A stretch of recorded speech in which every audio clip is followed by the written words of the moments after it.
First ever factory outlet Mukunda jewellery కేపీహెచ్పి కొత్తపేట్ ఖమ్మం సోమాజిగూడ హన్మకొండ. నమస్తే రమగారు. నమస్తే జయ. రమగారు, డెలివరీ తర్వాత జుట్టు బాగా ఊడిపోతూ ఉంటుంది. సహజంగా అందరం ఫేస్ చేస్తాం. దీనికి మనం ఏమన్నా కాస్త జాగ్రత్తలు తీసుకుంటే ఆ ఊడటాన్ని తగ్గించుకోవచ్చా? ఊడకుండా అయితే మనం చేయలేము. సాధారణంగా ప్రెగ్నెన్సీ ఇట్లా కన్ఫర్మ్ అయ్యేసరికి జుట్టుట్ట మానేస్తుంది, చక్కగా ఒత్తుగా పెరుగుతుంది, మనుషులు తెల్లగా అవుతారు, మొహం మీద మచ్చలు తగ్గిపోతాయి, నున్నగా అవుతుంది. 90% వాళ్ళు ఇలాగా. ఎవరో కొంతమంది మొహాలు మెళ్ళు నల్లబడిపోయి ముక్కింత లావైపోయి మనుషులు ఇట్లా ఊరిపోయి అవుతారు, ఏదోగా అవుతారు. అవును, తక్కువ. కానీ సాధారణంగా ప్రెగ్నెన్సీ అనగానే జుట్టుడ్డం మానేస్తుంది, చక్కగా పెరుగుతుంది, నున్నగా ఉంటుంది, తలకట్టు బారెడు కూడా పెరిగే వాళ్ళు ఉంటారు, చక్కగా వస్తుంది. ఈ డెలివరీ అయ్యేసరికి 5వ నెల 6వ నెల వచ్చేసరికి జుట్టు ఊడిపోవటం మొదలెడుతుంది. ఊగొట్టేసరికి జుట్టు ఊడిపోతుంది అంటారు పిల్లలు. ఊగొట్టం 4-5 నెలలు వచ్చేసరికి ఊ అని ఆ కవిస్తూ ఉంటారు వాళ్ళే. ఆడెప్పుడు ఊ అన్నాడో అప్పుడు మన జుట్టు పాత రోజుల్లో అలాగే చెప్పేది. అవునవును. జనరల్గా ఏంటంటే ఒక 6 నెలల పాటు తల్లులు వాళ్ళ ప్రెగ్నెన్సీలో ఉన్న తిన్నవి వేసుకున్న మందులు అవి వాటి ఎఫెక్ట్ ఉంటుంది. 5-6 నెలలు వచ్చేసరికి పాలు ఇస్తారు కదా, పాలు ఇవ్వటము, ఈ మన నర్సింగ్ వల్ల కొంత, తర్వాత ఏమో ఈ హార్మోనల్ బ్యాలెన్స్ అవి మళ్ళీ మారుతాయి.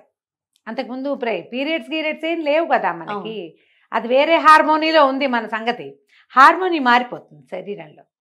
కొత్త నెత్తురు పట్టడం అంటారు. నెత్తురు పట్టేటప్పుడు జుట్టు ఊడిపోయి మళ్ళీ వస్తుంది. ఈ ప్రెగ్నెన్సీ డెలివరీ అయ్యాక పోయిన జుట్టు రాకుండా ఏముండదమ్మా, ఇంత కుచులుగా ఊడిపోతుంది.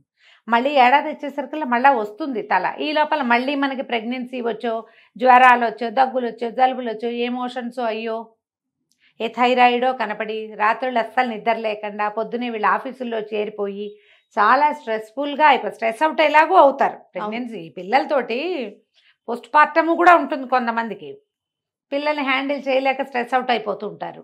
నిద్రలు చాలవు, స్ట్రెస్ పెరిగిపోతుంది, జుట్టు ఆటోమేటిక్గా ఊడిపోయి రాదకుండా అయిపోతుంది.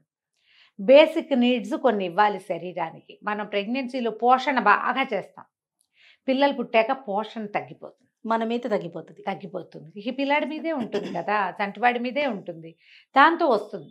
మీరు ఖచ్చితంగా 5-6 నెలలు వరుసగా మీరు నర్సింగ్ మదర్ అయితే ప్రతిరోజు పాలు తాగటం మానేయకుండా.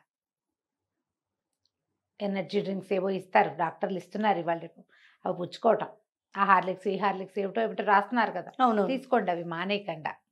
కొంచెం సమతులమైన ఆహారం తీసుకోవటం, బాదం పప్పులు లాంటివి తినడం, ఆయిల్ సీడ్స్.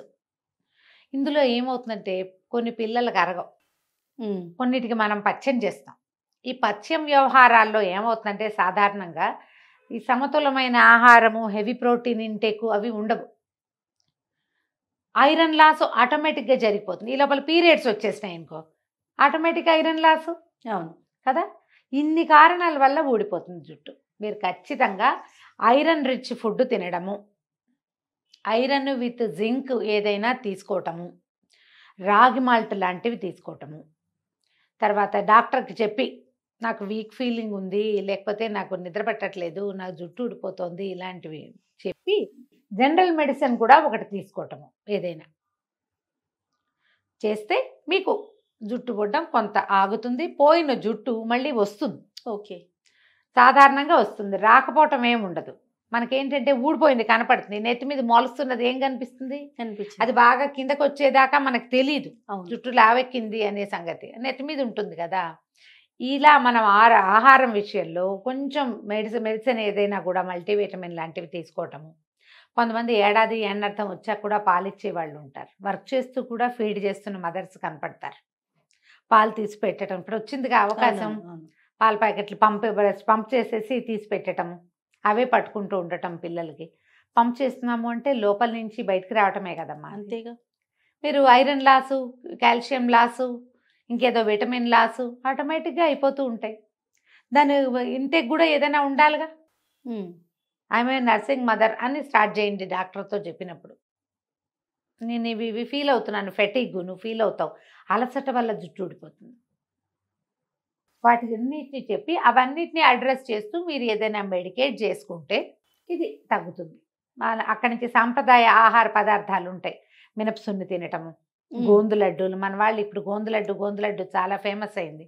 మేథికా దానాల లడ్డు అని చేస్తారు, మెంతుల లడ్డూలు అవి. మనమైతే బేసిక్ మినపసున్ని, కాయపొడి లాంటివి, కాయపొడిలో కూడా కాయం కొంచెం ఉండి మినపసున్ని ఎక్కువ ఉంటుంది. అవును.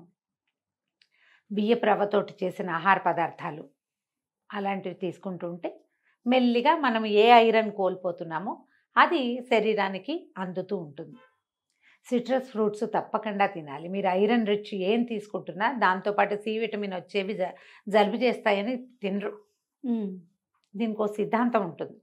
మనం మధ్యాహ్నాలు తినాలి సిట్రస్ ఫ్రూట్స్, సాయంకాలం ఎప్పుడు తినద్దు. ఇప్పుడు కూడా మనం తినకూడదు. మామూలుగా కూడా ఏ పళ్ళైనా సాయంత్రం పూట నో, రాత్రిపూట నో.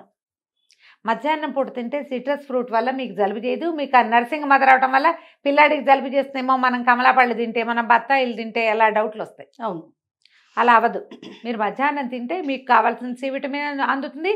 మీ పాల ద్వారా పిల్లాడి కూడా ఏదో కొంత అందటానికి అవకాశం ఉంటుంది. పగలు తీసుకోండి. అన్ని రకాల సీజనల్ ఫ్రూట్స్ తినండి పొద్దుటి పూట. యాపిల్స్, తర్వాత ఈ కమలాలు ఇవి వస్తాయి, మన సీతాఫలాలు లాంటివి వస్తాయి.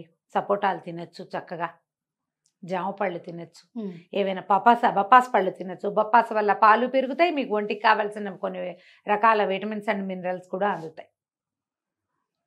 ఆహారం విషయంలో కనుక మీరు ఇంటేక్ జాగ్రత్తగా చేస్తే రాగి మాల్ట్ అసలు వదిలిపెట్టద్దు. డెలివరీ అయ్యాక తీసుకోండి, పిల్లలకి ఇస్తాం, మనం కూడా తీసుకోవాలి. ఏమన్నా జొన్న రొట్టెలు, గోధుమ రొట్టెలు తినే అలవాటు ఉంటే శుభ్రంగా అవి కూడా తినచ్చు. కూరలు తింటాము, తర్వాత ఏమంటారు పచ్చివి మన మొలకలు తింటాము, పళ్ళు తినటము, అవి మానకుండా ఉంటే మీకు కావాల్సింది అంది.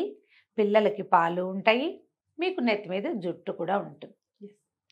జుట్టు ఊడిపోవటాన్ని మీరు ఎప్పుడైతే తెలుసుకున్నారో అప్పుడే మీరు డాక్టర్ని సంప్రదిస్తే ఇంకా కొంచెం బెటర్ రిజల్ట్స్గా కూడా ఉంటాయి. ఏవో తెచ్చుకుని ఇప్పుడు రాసుకుంటున్నారు రకరకాల ఆ నూనెలు, ఏ నూనెలు, ఏ నూనెలు అయినా పైన రాస్తే ఏం అవ్వదు, లోపల నుంచి కొంత పడాలి. అది కూడా చేయండి.